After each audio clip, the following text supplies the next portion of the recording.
Hey, good people. Welcome back to another episode of Training Well Done, your podcast on the what, the why, and the how of quality training. I'm your co host, Coach Donald. Coach Tim. How are we doing today, Coach? We're doing excellently. I will be honest. I was dragging a little bit this morning. I had a second cup of coffee, and now I'm like ready to go. Okay. I'm picking back up. I Okay. started. I don't love coaching Wednesday morning. It's just not my favorite thing. And then just to be honest, the towel situation threw me for a loop because I walked in and then the member and all this was like, "Hey, the towels," and I just immediately was like sour. When I put them in my car, I was like walking back to the gym, literally like, woosah, woosah, completely fussed at Leslie unnecessarily about it, and it was like I had to go and apologize. I went to Frick Park I went to go live fresh. I went to go get me an acai bowl and went to Frick Park until I came here to go and just decompress. I ended up Right. working in Frick Park. Okay. To be honest, I do have to take some responsibility for that because, I was like, hey, member, help me remember to ask Coach Donald about this. Like, she was my sounding board because I was like, I'm going to be in the middle of private sessions. I'm going to forget. He's going to leave. So I was like, hey, I need you to help me remember. But she did come. She came in hot as soon as you walked in the door. And I was like, oh my gosh. And it was south after that. All right, well, we turned it The out. 8 a.m. workout was so hard. And shout out to Emily because she caught the brunt of that. It Yeah. was 8, outside of her warm up, it was 8 sled sprints. Down and back is 1. 8 exercise. 6 down and back exercise. 4 down and back exercise. Wow. 2 down and back. Double kettlebell front rack reverse lunges to finish. Yeah. I don't want to say. Isla walked in. I was like, we want to do a cobra to downward dog stretch, and it's like a sequence I like, and we'll go cobra, we'll do a downward dog, and then we'll go and do a push up to go back into the cobra. Right. Usually, I have people do like 1 push up, and then it adds up to 7. Walked in a couple minutes late. I was like, you're gonna do 2 push ups every round, and you're gonna do enough rounds until you get to 20. So 2, 4, 6, 8, 10, 12, 14, 16, 18, 20. I think it took her like nearly 10 minutes to do all of that. The lesson here, listener, don't take Coach Donald off right before he's about to run you through a workout. John was spared because he has a race. But anyways, I still have more flaming hotness. LinkedIn has pissed me off to no end. So listeners, if you're listening, as of the release of this podcast, we are hiring for a performance coach at Global Human Performance, somebody who loves strength training, loves running into cycling, and really being able to be a resource and help guide people through better performance and health. So if you know somebody with experience, we're looking for 3 years experience in the strength conditioning, personal training world, send them to our website, www.ghperformance.com. That said, so I went and posted this on Indeed, LinkedIn. I made a whole web page for this on the website. LinkedIn sends me an email. I think it was either this morning or last night. Like, your job posting's been paused. Why? Okay. Like, what did I do wrong? So I go on there today, and it says the free plan. You hit your maximum amount of applicants for your free plan. What are you talking about? Apparently, you have to have premium to get unlimited applications. They only will post it until you hit a minimum number of applications. What is that minimum number? It says when I clicked on the learn more, 10 to 25, it gave me 9. Yeah, that's kind of BS. What? Yeah, that's a really low number. Because if you pay for premium, it's got to be. I don't know how much is LinkedIn Premium. It's not. I cheap. don't know. It's probably like $40 a month right, or something. Right, that's what I mean. So And I'm guys, give like, us like 15 to 20 at least. What, 9? And then out of those 9, the reason it auto flagged some of them who were like actually qualified from like what their LinkedIn profile said as I was going through them. Oh, they don't live in the country. I don't know if that's why it flagged them, but it flagged 6 of them and said not a fit. But they were the ones that said yes to the screening questions I put on there. Yeah. The other people varies, but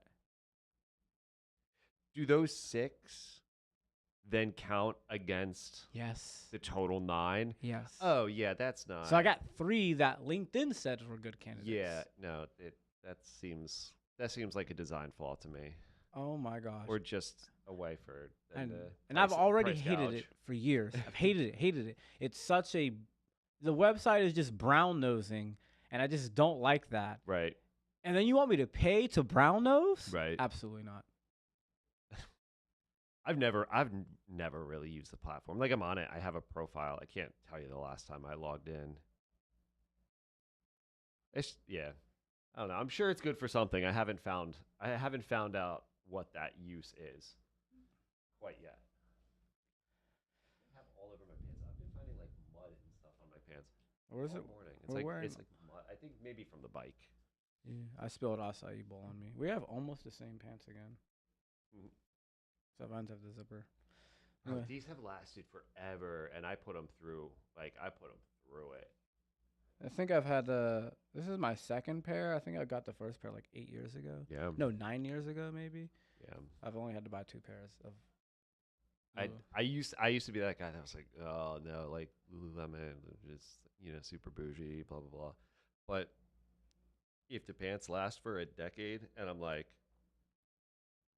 wearing them, I mean practically every day I work, and you're up and down off the floor, like God knows how many times during the course of the day. Like, I've worn these for like 3 days straight at marathon expos, when you're constructing the booth space, breaking it down, moving equipment, this, that, and the other thing. Like I said, they've held up. Yeah, I've Now had. they've just got schmutz on them from the bike ride.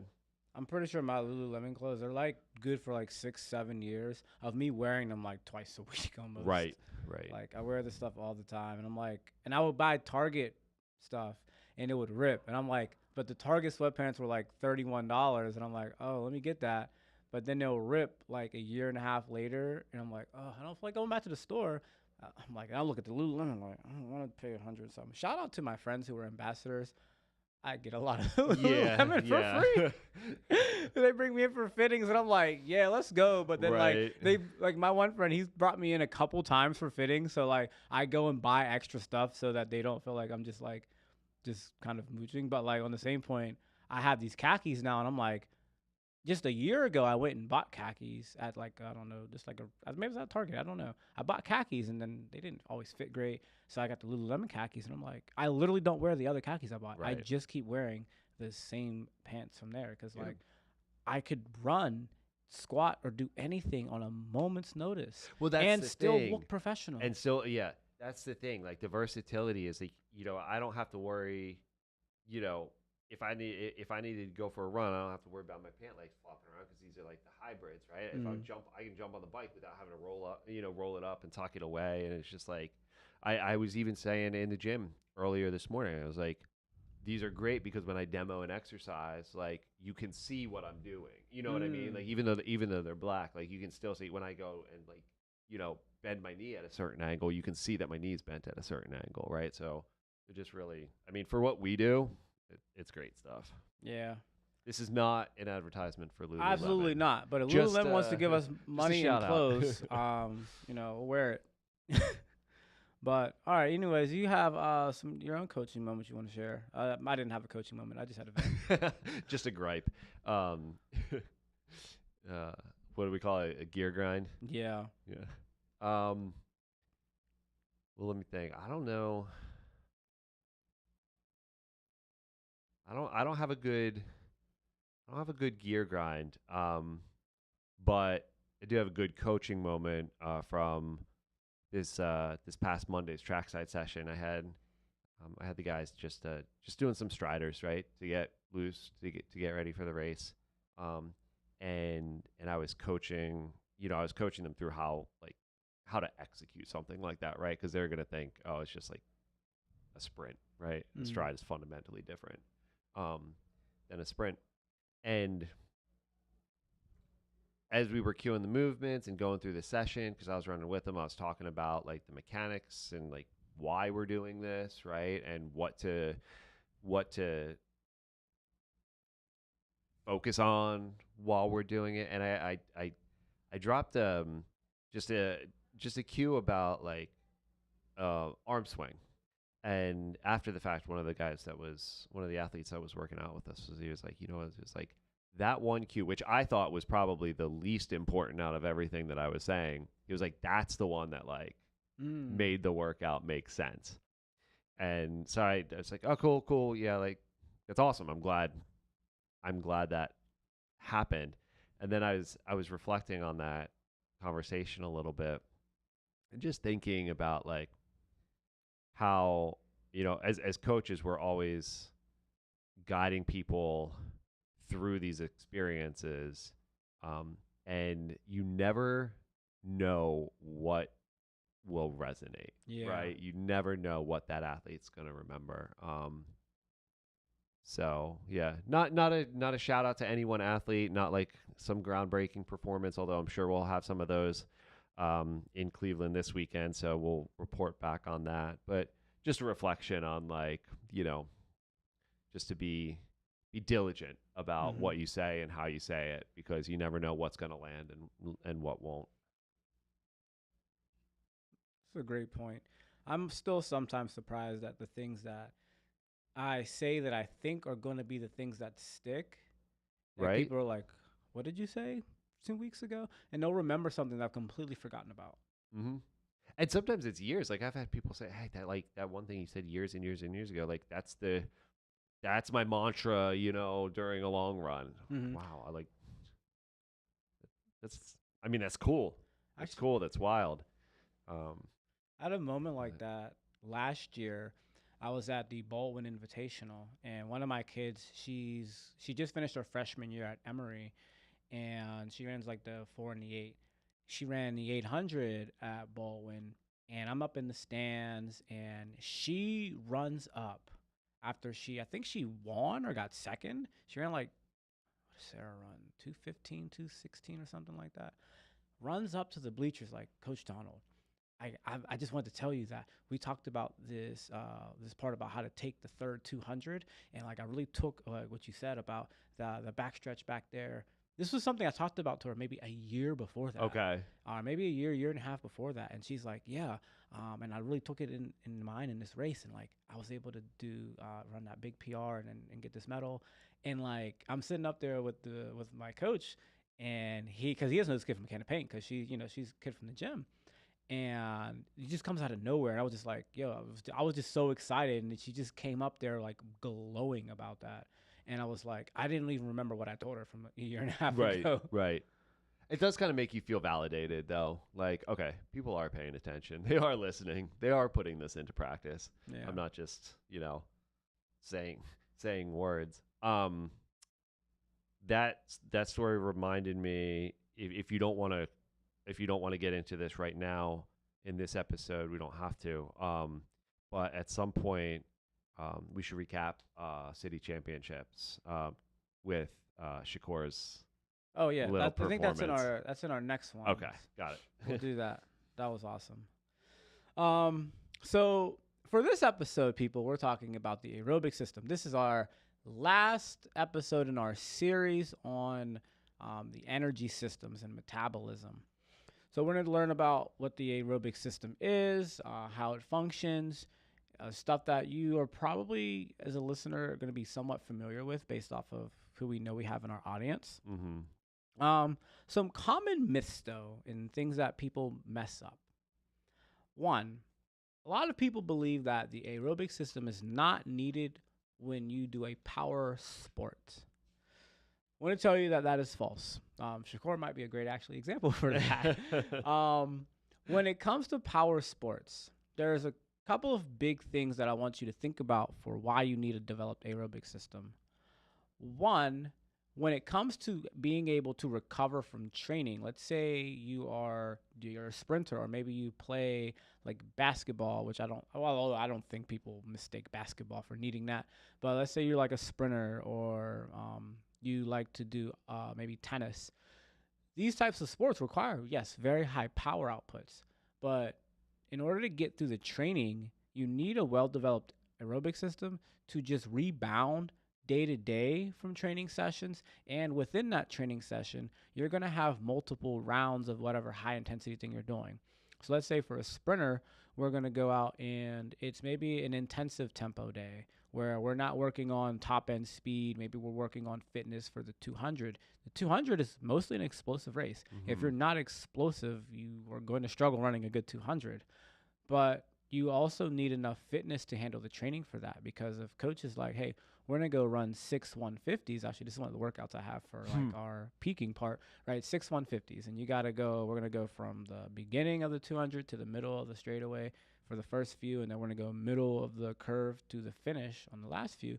Like being able to run those back to back, they're not like immediately back to back, Sure. but you have to replenish a lot of energy, because if you're running these at a pretty decent percentage of speed, you're using a lot of energy.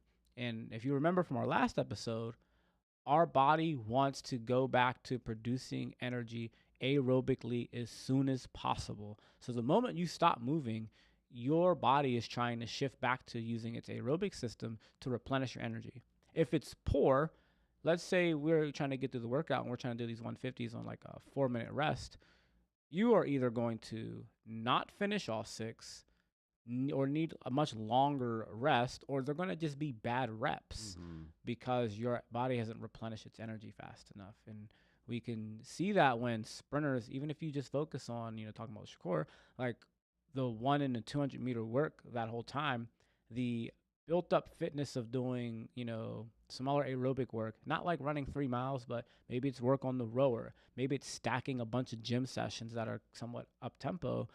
Maybe it's literally walking from Oakland all the way to the actual track. Like that builds up the ability.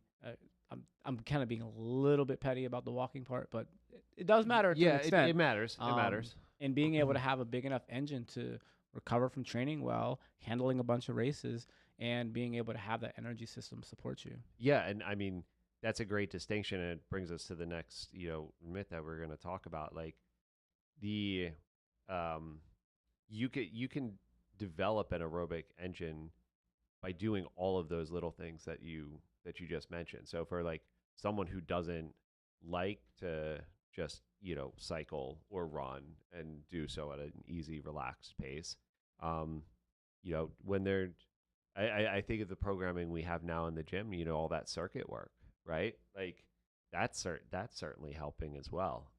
It doesn't always have to look like 3 miles 3 times a week. Yeah, for sure. So when we see power athletes, they can't get through workouts. They want to be sprinters, but they can't get through workouts because they just don't have enough of an aerobic system to finish the practice. And if you're a masters athlete, like you're going to really need that, because when we're pushing 35, 40, 50, right, it's harder for our bodies to even just deal with the training impact of doing high intensity work. And so, there's a lot to be gained. I'm learning as a masters athlete and working with a lot more masters athletes, that going in that intensive tempo and sub max work, there's a lot to be gained from that to really limit how often we go maximally. But in order to get a lot of technique work in and get your body just used to moving somewhat powerfully, you have to have a good aerobic system to just handle all that work, because otherwise you're going to fall apart, and you can't just go out and do flies all the time. You can pull a muscle. Yeah, everything works better when you have a good aerobic base. Now, something you mentioned about not just being 3 miles 3 times a week.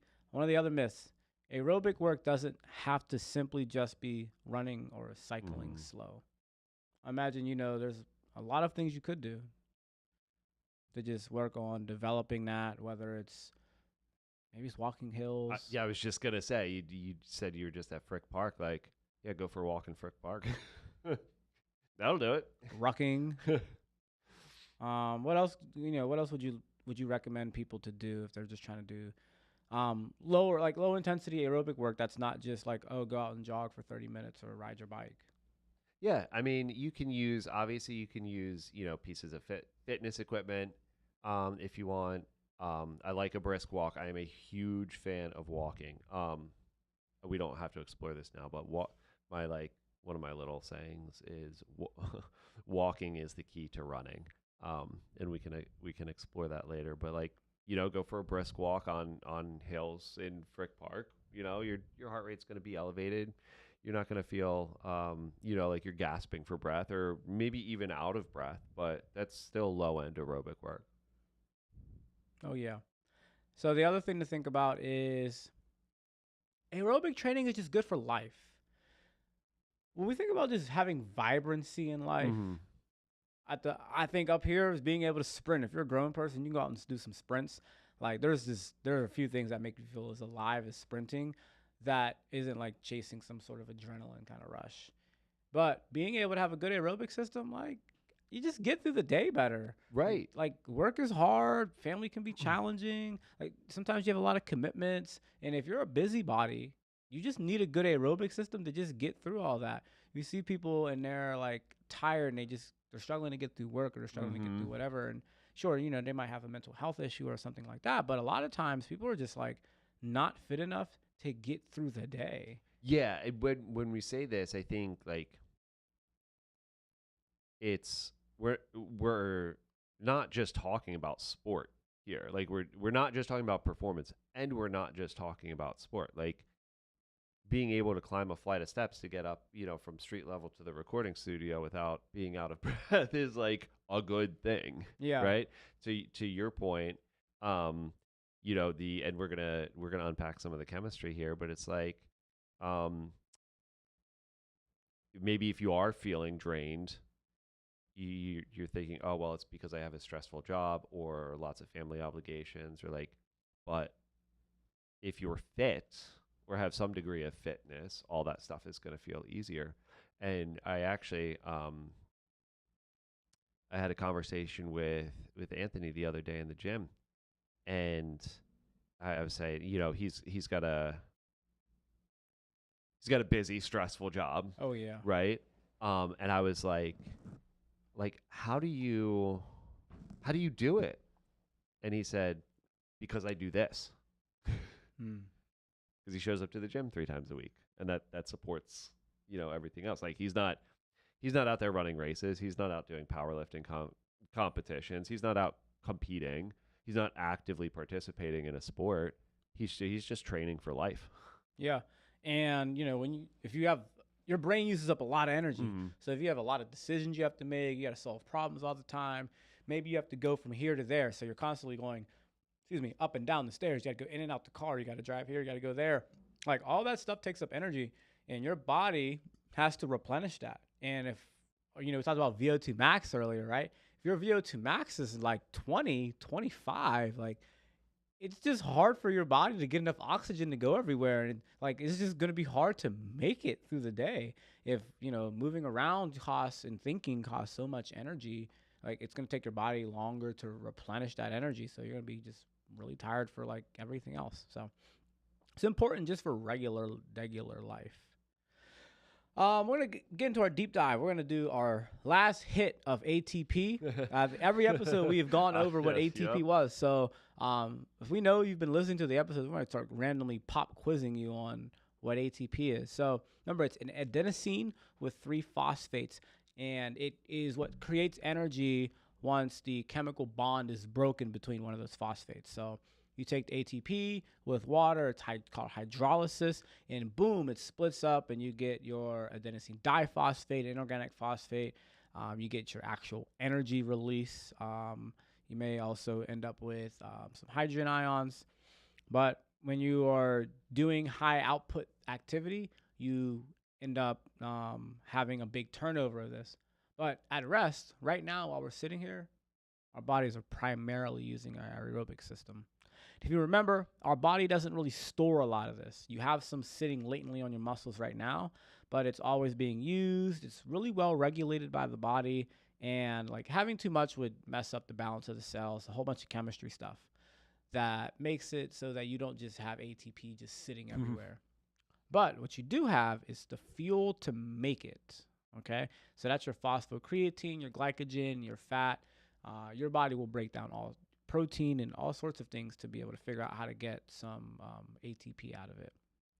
And as we talk about metabolism, this whole thing is just about how do you get your body to make more ATP. If you're doing something explosive, you need to be able to make a lot of it very fast. If you're doing an aerobic endurance like sport effort, you need to be able to make a moderate amount of it moderately quickly.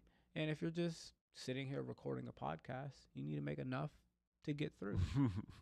Yeah, I like that note, and I'm sure we've said that in previous recordings. Um, but I thought that was a good like um, caption for like this whole little metabolism series. Like in a nutshell, this whole conversation is just about regenerating ATP. Like we go into a lot of detail, but like that's what it boils down to. So when we talk about this type of regenerating ATP, our aerobic system, it's not about going slow. And I know when we think about a sport context Right. and fitness, we're always thinking about LSD work, but the aerobic system is what really just allows you to sustain whatever it is. It allows you to sustain life. Like without it, you wouldn't be able to sustain life. Like to an extent, you could get away with not having, I can't say this. This is not like scientific advice. I don't even know how true this is.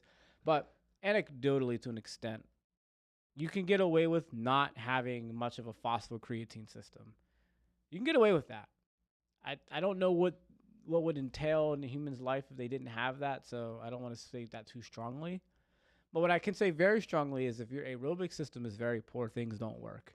If your aerobic system is going really, really bad, your whole body and health is going really, really bad.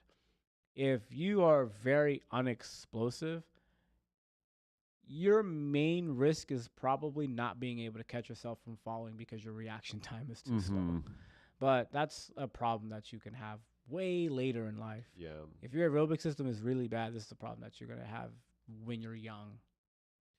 Yeah, I see what you're trying to say, and I can't speak to the biology behind like what happens if you don't have a developed phosphocreatine system. But like, yeah, you know, as we were going through these notes here, I was like, I wonder if we should have talked about this first because like this is kind of the base.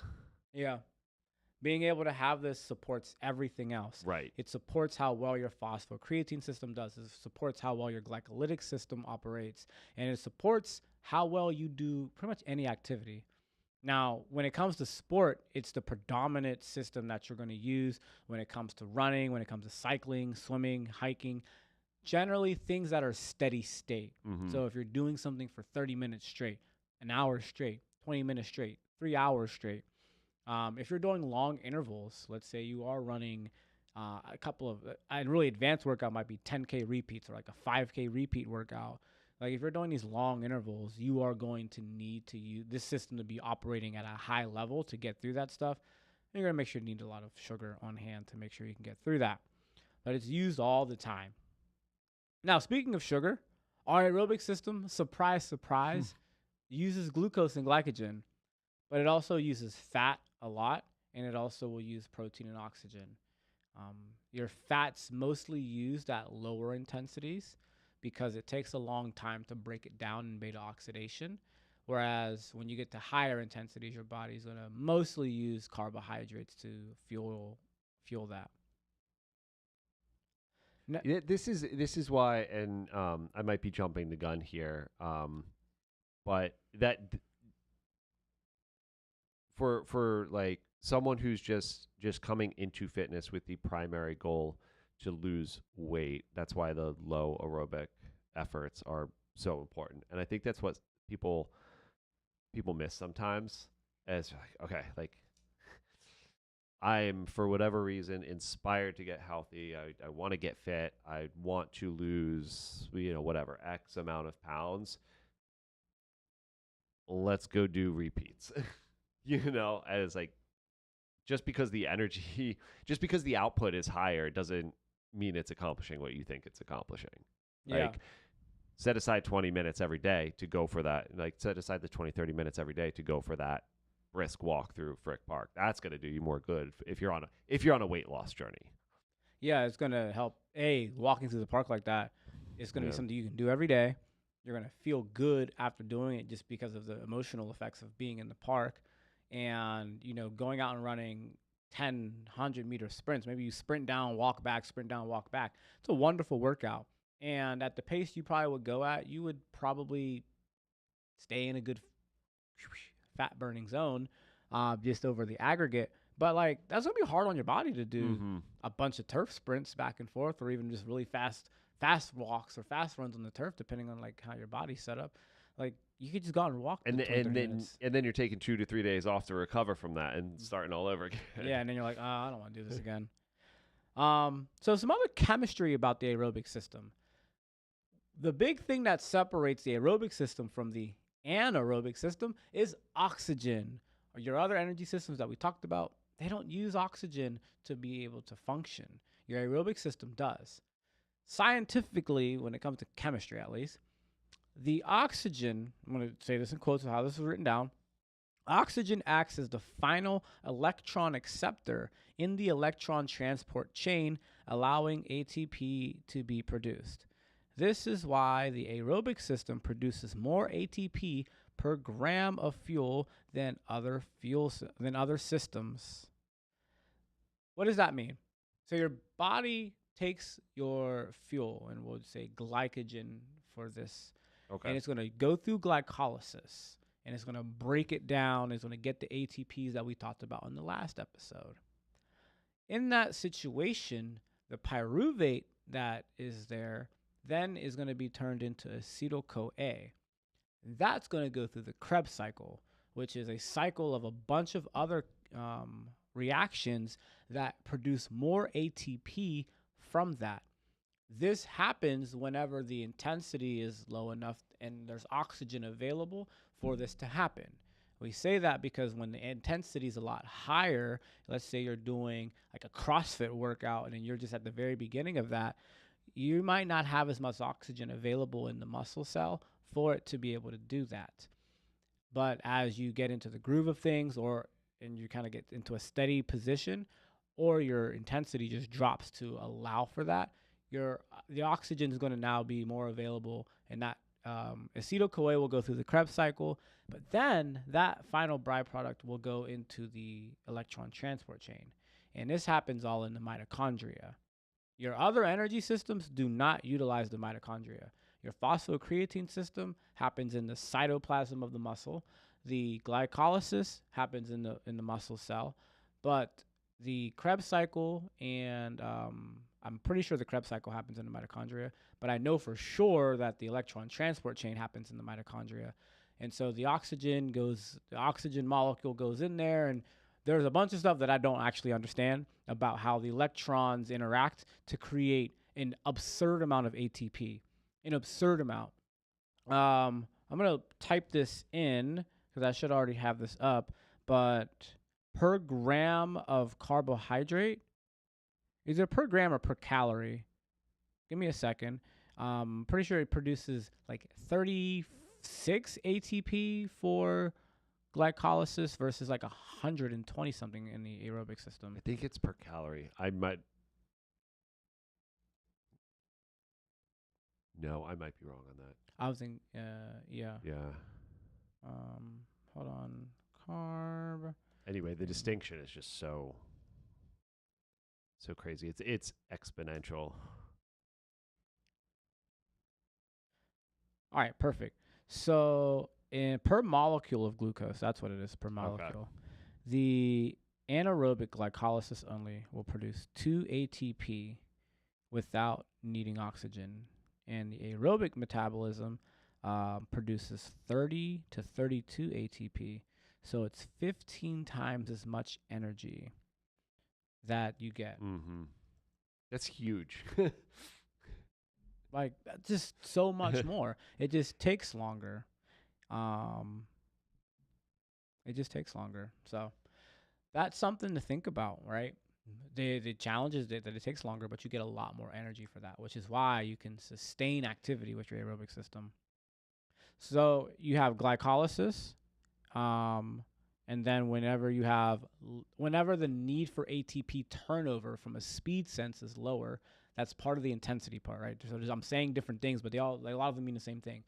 When the intensity is high, that means that the turnover of ATP is high. If you are sprinting 400, your ATP turnover need is really high. If you're sprinting a 100, it's even higher. If you're running a 5K, it's a little lower. And if you're running a 5K at an easy pace, it's even lower than that. And so during lower needs, the pyruvate turns into the acetyl-CoA, which goes through the Krebs cycle, which then that byproduct goes to the electron transport chain and mixes with the oxygen to be able to create an absurd amount of ATP. So it's more sustainable. Why? There's less metabolic stress, and you get more ATP produced per molecule of glycogen. So you get more energy, and the waste products are a lot less. There's way less lactate going on in that situation. We haven't even talked about it so far. Yeah, we're gonna explore this in a minute, but like in theory, then, and this is in theory only. Please, nobody go try and do this. But I guess with some of these real endurance athletes do and have, but when you find that homeostasis point with these low aerobic outputs, you could perform that activity indefinitely, right? As long as as long as you're fueling and you're putting gas in the tank and the turnover is what it needs to be to match the output. Like theoretically, you could just do that forever. Other factors come into play, right? You can't run forever because you don't have the durability to run forever, right? So other factors are involved. But from an if you're just isolating the energy system alone, go for it. No, that's a great point. To use your phosphocreatine system as your primary fuel source, you got a good 10 seconds. And it'll help you out if you're running something that's a little less intense. That's at maximum intensity. You can get like 20, 30 seconds if you're going a little sub-max. For your glycolytic system, at max capacity, you're done in 30 seconds, 40 seconds. Mm-hmm. Right? The Wingate test is, I think, 30, 35 seconds. It's a brutal bike test, like because you tap out. Your aerobic system never stops until you die. So if you think about people that run 100 miles, it's not this. This isn't why they can't run. You can't run 100 miles. This isn't what holds them back. Right. It's their legs being able to handle all those steps before your muscles break down, before your tendons and ligaments break down. And if you can handle that, then it's about fuel. Can you eat enough to be able to run 100 miles? Can your stomach tolerate you eating that whole time? What people usually do that in like 24, 30 hours. Can your stomach tolerate you eating food constantly while you're running for that? If it doesn't, you're going to have to stop. But let's say your stomach can handle that and you're trying to go for 150, 200 miles. And there are, yes, people that do that. Now it's just mental. Can your brain handle doing that before it's like, bro, please sit down. Stop this. This is madness. Yeah. Right? Or you need to sleep, which is, we didn't even talk about that part. Thing. Eventually, you're going to need to sleep. That's going to be probably the final thing that stops you from running 100, 200 miles is first, your legs. Can you handle all the steps? Probably second would be fuel. Can you actually keep fueling yourself enough to keep going? And then after that, probably be just your physiological need to sleep. Or actually, no, your mental. You get bored. Do you feel like, oh, I'm done. I should just stop, right? This is ouch. Then it's probably like, okay, I should stop because now I'm going crazy because I need to sleep. Yeah, this is, and I'm gonna bring it back to like use the example of some of our population who are doing marathon distance road events. We start getting into the higher mileage runs, and especially with newer athletes or less experienced distance runners, they always think, oh, we're doing this 20-mile run so I can develop my aerobic fitness over the course of 20 miles. It's like, no, your aerobic fitness is fine. Right? We're pounding your legs so you can handle it. You've got the fitness. Your heart and lungs can handle a 5K. They can handle a 50-miler, to your point, as long as we fuel appropriately and we stay in the right zones. Like, your fitness is fine. We're doing this for the durability piece. And I think that's It's just something people don't necessarily think about. Like if you have a certain degree of fitness from an aerobic standpoint, that stretches into infinity. It's the other factors that are limiting. Yeah. I don't. You know what I don't know? What's the minimum? How do you even measure that? Like, if somebody has the aerobic fitness to like do, let's say, a 12-hour race, a 20-hour race, like, where do you draw the line of like, okay, this is not enough aerobic fitness to be able to do that, versus like when you've crossed the threshold of no, you just need the durability in your like joints to be able to handle something like that. Or let's maybe say like cycling, right? What is the stamina to stay in that position? Even like swimming, if you shoot like a Mm. crazy swim, like at what point is it really just about your shoulders stamina to be able to keep you Yeah. on the water? At least for the runners, I can answer your question, at least for the runners, just based on how I coach athletes or train athletes, is that um, I look at that cardiac drift and like when that becomes a factor and how much of a factor is it, right? Like when in the course of that 20-mile run did the pace stay the same and the heart rate start to drift up? Okay. Mm. Now, if that happens halfway through the 10-mile run, I know that we still like there are still there's still some aerobic work to be done. And it's not just about durability. If it happens at mile 18 and doesn't increase sharply, we're probably fit enough to run 26 miles at that point, and then we're just concerned about time on feet. Okay, I never thought about that. I've heard of cardiac drift, but I'm not as well versed in that right now. I have to read up on that.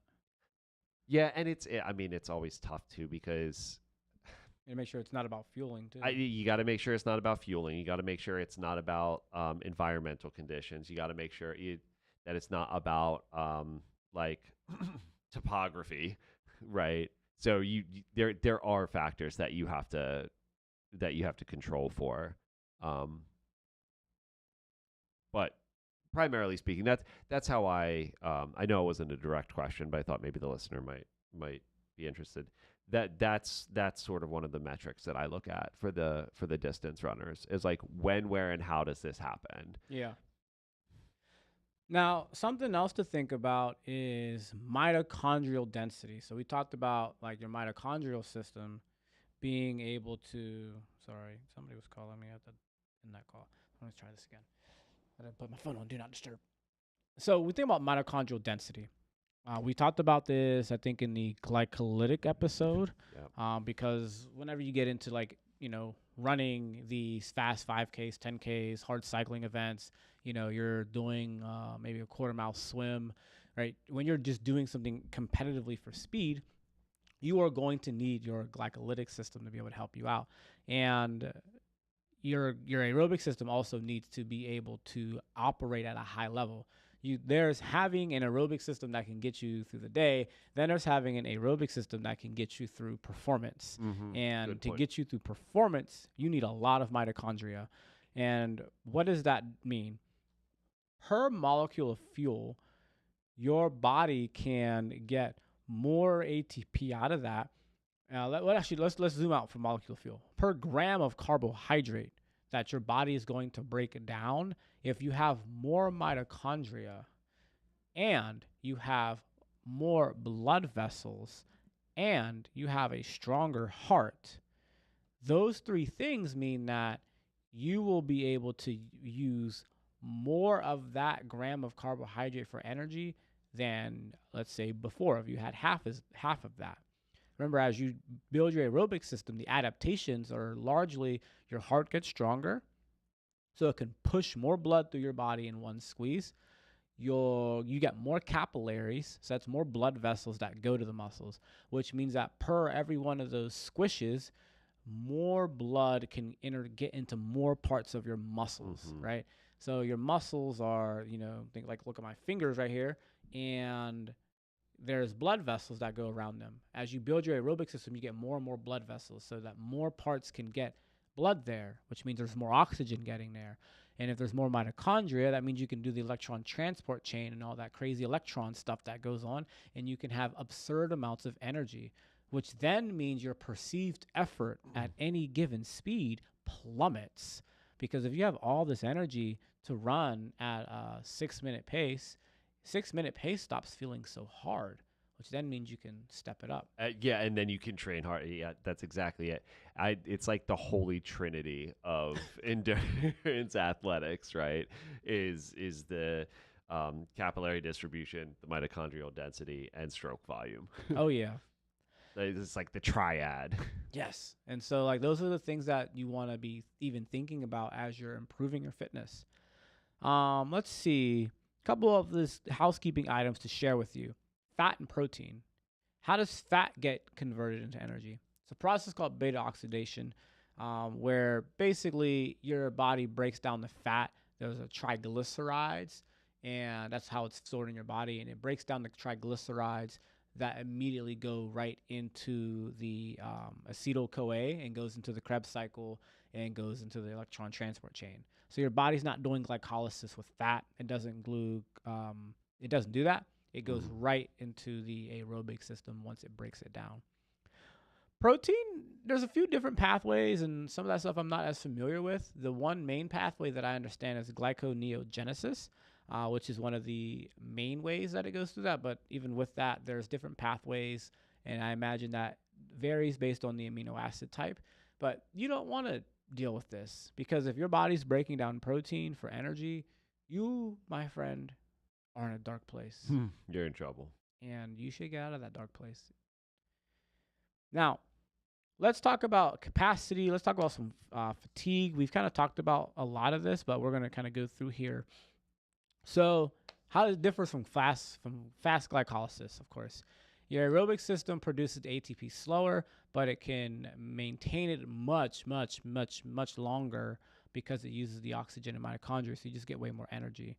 And Coach Tim, your big triad talks about, like, how do you determine how strong somebody's aerobic system is, what you just mentioned there. Do you want to talk a little bit about, like, what causes the fatigue that builds up during, like, a long duration exercise? Yeah, I mean, so we mentioned this briefly a few minutes ago, but it's the inputs that affect the output, right? So even a fit individual can't do a 20-mile training run on an empty stomach, right? There's no gas in the tank, right? So if you don't keep topping off your tank, the tank's going to run dry and the workout's going to suffer and you'll eventually have to stop, right? Same goes with staying hydrated. As we've talked about before, like water is life. None of these processes happen without that. And so we got to make sure that you're not just fueling appropriately, but you're also hydrating appropriately. And we, it's one thing I coach these athletes through too, is like, don't wait until you're thirsty to drink water. I'm sure you tell this to people all the time. I'm like, if you take a gel, that does not count as hydrating. Take a gel, then wash it down. Plus, you want to wash them down anyway. They can be gross. And then just an elevated core temperature too. Like, and sometimes like that can go back to where we're talking about, like, the cardiac drift, with whether that comes as a result of a sustained level of output over a specified duration of time, or whether that's an environmental factor that comes into play, right? You're out for a run, morning starts cool, gets warm, right? That's gonna factor in.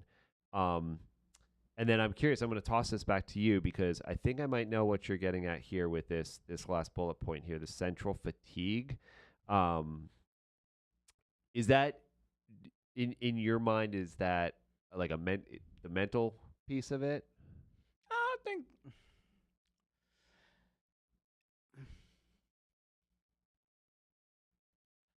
no, in the way I think you mean that. Okay. Like it's real and you can feel it, and then it can play a role mentally when you can feel it.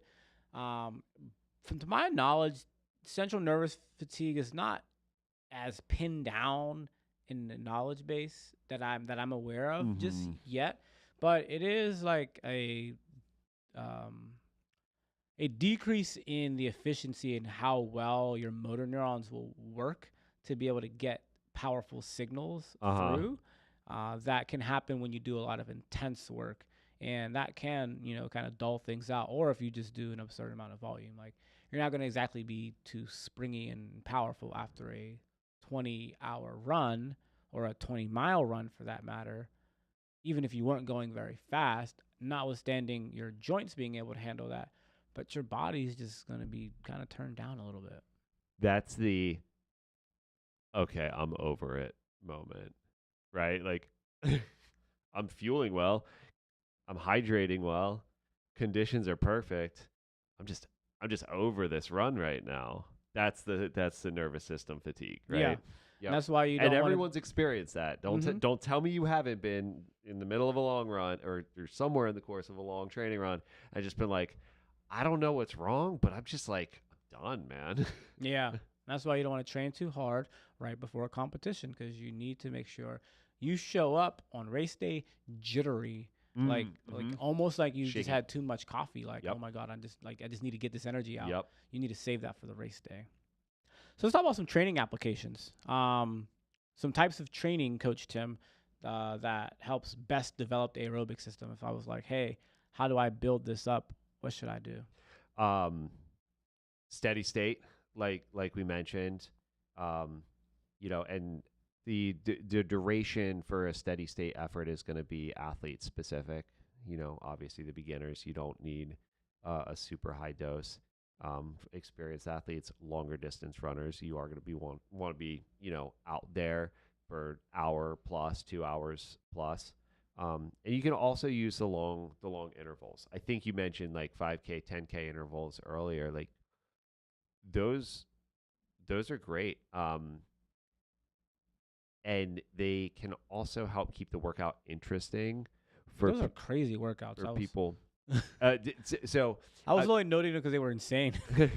I'm thinking more of like ways to break up a longer run for people who just are bored with steady state cardio, right? Because a lot of times we run into this a lot. It's like people are just like, when they're ready to exercise or train, they want to train and they want to train hard. And then to them, hard means fast. And I can't have you going hard and fast all the time, Mm-hmm. right?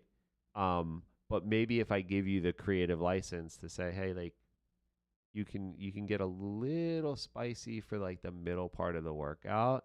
They're still training their aerobic fitness, but it's a little bit more exciting for them to like go out and complete the training run. Yeah. If we give them these like longer intervals, so those are just two ways that I like to, that you could do that.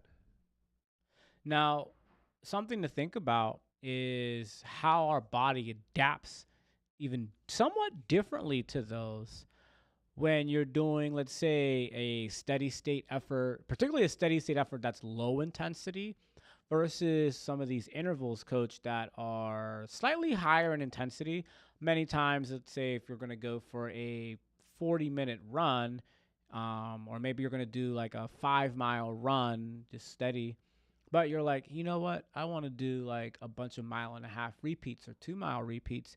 You might end up doing those a little faster because maybe you'll do 15 minutes, or let's call it even a little slower. Let's call it like 17 minutes, 18 minutes for a 2-mile run. And then maybe you take like 5 minutes nice and easy, maybe a half a mile easy. And then you step it up and do another 2 miles hard. Or maybe you do this mile on, mile fast, mile slow, mile fast, mile slow. You might end up turning this into an interval workout. And one of the things that happens with your body when we talk about mitochondria is that you actually get a higher increase in mitochondrial production once you start doing intervals. And so versus if you're doing steady state. Now, if you do a hard steady state effort, you will get an increase in mitochondrial biogenesis. Whenever you're doing intervals, this was one paper that I had to slug through throughout my first semester of grad school. Is the one thing I remember about my graduate education that it's my second favorite party, um, unnecessary party fact that I love to say. Okay. When you do interval training, you have a gene get expressed, PGC1 alpha, Oh, and you've talked about this. Yeah. and it yeah. sets you up for a mitochondrial biogenesis, which it has a half-life of 48 hours. So that means that when we talk about a half-life, that means that in the time of that half-life, you will have lost half of, whatever that resource is that's there. And we talk about like nuclear waste and stuff like that. And so your body will create a certain amount of PGC1 alpha, and then 48 hours, you lose half of that. Another 48 hours, you lose half of that, which is why you can, start putting together these stacks of workouts that can help with keeping that up. And that's why when you think about being in a training block, you have a workout every 3 or 4 days. Plus, you're also running in between and you're doing these strides. So you're always being able to stimulate that a little bit day to day, but you're being able to stimulate it a lot every couple of days. And as that gene is being expressed, then that allows your body to signal the right hormones and other proteins to start making your mitochondria. Yeah. Building the fitness. Making gains. All right. So I think as far as the show notes go, we've talked about a lot. I just want to hash one last point, Coach. What happens if an athlete of any sport, let's say a tennis athlete, or one of our soccer players, underdevelops their aerobic system? What are they standing to deal with? We may or may not have glossed over this to a degree when we were jumping into the episode, but I'm glad you bring this up because it is worth revisiting if we didn't explore it in as much detail as maybe we should have. But the recovery piece is so critical for a lot of these, non-endurance athletes, these field sport athletes, right? So having a well-developed aerobic system, like we mentioned, means that your body's better able to recover and can recover more quickly, which allows you to get more out of your sport-specific training, right? Yeah. So I think just being able to get through a hard practice session, as well, as a sprinter or as a soccer player, being able to go for 90 minutes from start to finish and have it be high quality, like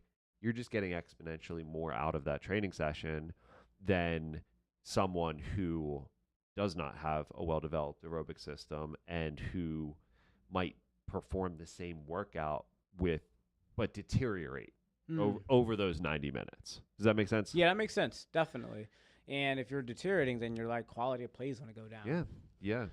So in this episode, we fussed about LinkedIn for a while. We talked a lot about ATP. And so we went over our last ATP about, listener, what is ATP? All right. What does it do? And do we store it? Not really. All right. Question of the day on the whiteboard. Did anybody listen to the episode? What is ATP? No. Yeah. Hey, Coach Leslie, if you're listening to this, write that on the board. Actually, she's not going to write that on the board. Aerobic system. So we talked about what it's for, all right, how it sustains our effort, how it's a major contributor to just life in general, but from a sport context, steady state, lower intensity activities. We talked about how the difference in how much ATP per molecule your aerobic system generates versus your glycolytic system, which is like 15 times more. 15 times. And we talked about the process of it, right? Your body takes the glucose or glycogen through glycolysis, just like in our glycolytic episode. But when the intensity is low enough and there's oxygen available, your body then is going to take that pyruvate that's left over and run it through the Krebs cycle. It's going to take it and turn it into acetyl-CoA and then run it through the Krebs cycle. And then that byproduct's going to go into the electron transport chain. Whereas in the glycolytic system, once that glycogen is used, it will turn into lactate. And then the lactate gets shuttled out of the muscle. And then you have those extra hydrogen ions that came from the earlier parts that are accumulating very fast in glycolysis because the intensity is high, which means you need the ATP turnover to be high, which means the hydrogen ions build up, which then cause that burn and that your body needs to buffer. When you're doing an intense aerobic session, both of these systems are working, but your aerobic system is still the major contributor. But if your aerobic system is working at a really high level, you're still getting a lot of hydrogen ion buildup, and you're still going to get lactate just due to the increased intensity. So some of those muscle cells will be maybe working more in glycolysis, as well as just the hydrogen that builds up through the process of even getting to the aerobic system. But that's getting way beyond the scope of this podcast. We talked about, the mitochondria being the powerhouse of the cell, and how the big triad of the bigger stroke volume, aka a stronger heart, more capillary density, aka more blood vessels, and then more mitochondria allow you to utilize every gram of fuel far more efficiently. And so the more mitochondria you have, the more energy you can just make. And we talked a little bit about how fat goes through beta oxidation to make energy that goes straight to the Krebs cycle through as acetyl-CoA. We talked about protein going through gluconeogenesis.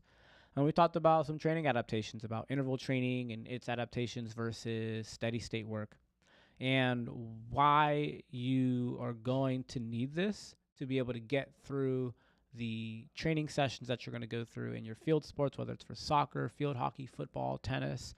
Still trying to convince my nephew to do more aerobic work. I just think he's going to need to take one day in his life. He's going to be super aerobically fit, and he's going to be like, bro, you were right. But he's not buying it right now. So hopefully you buy it. So yeah. Hey, make sure that you share this with a friend. Tell us what you learned. Give us feedback on the show. This is the end of our metabolism series, so we'd love to hear about what you thought about the metabolism series, what you liked about it, what you felt like could have been better, what was way over your head, or what you felt like got missed, or if anything that we got wrong. Please also let us know. Make sure you check out our webinar, Strength Training for Runners. It's in the link below, where we go over all things strength training for runners. And I guess the other big promotional is Summer Trackside is here, people. We'll be at the Shenley Oval June 15th at 7 a.m. every day. We have a cross-country preparation group. We have a sprint group. We have a field sport group. Sign-ups have been live for those, and those spots are filling. So if you or an athlete of yours, maybe it's your child, maybe it's a friend of a kid of a friend, please invite them. Check out Summer Trackside. It's one of our flagship programs where people have what we're calling, and what is, their best off season ever. So make sure you check out Summer Trackside. Link is below. That's a great tagline, by the way. Is this season the first time you've used it? Yeah. Yeah, that hits. Awesome. That slaps. That slaps. There we go. Or my niece and nephew, they say this about food. That's bussin'. I was like, that's a slang word. That's too far. I can't keep up. That's too far. All right. Anything else, Coach Tim? Good stuff. No, I think that's a wrap. All right, good people. You stay well, train well, stay happy, stay healthy. See ya.